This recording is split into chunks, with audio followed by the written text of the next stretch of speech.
obedo no yier gi dichiel to responsibility kochopo to ng'ato ka ng'ato kawo responsibility mare nikech koponi wariwogi in the name of presidency to mano biro nyiso ni kata apise modong' moko me bad sirikal mamoko the argument will go into that space. Wabro wacho ni parliament and parliament, wabro wacho ni executive and executive.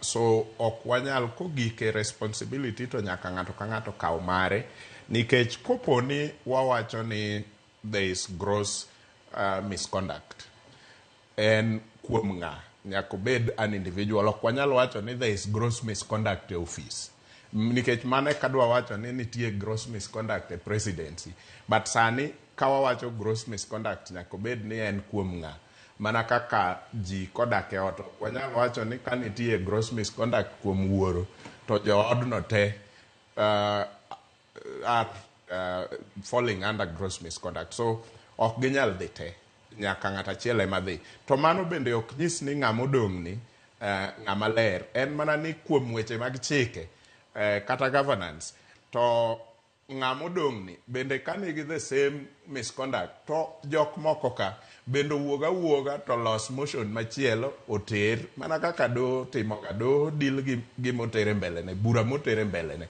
So sani bura ma wan godo kaka jo Kenya en buch jalup jatend piny Kenya migosi Rigathi Gachagua.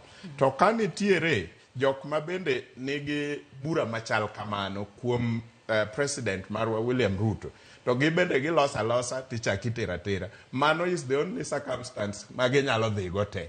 To ok ginyal dhi te e bura achiel. Ng'ato ka ng'ato nigi buche. Nyaka Ruto be timne mana mare. We an ba med matin. Article 45 emoketo kaka inyalo gol ker. To keto specifically kaka inyalo gol ker mo outline then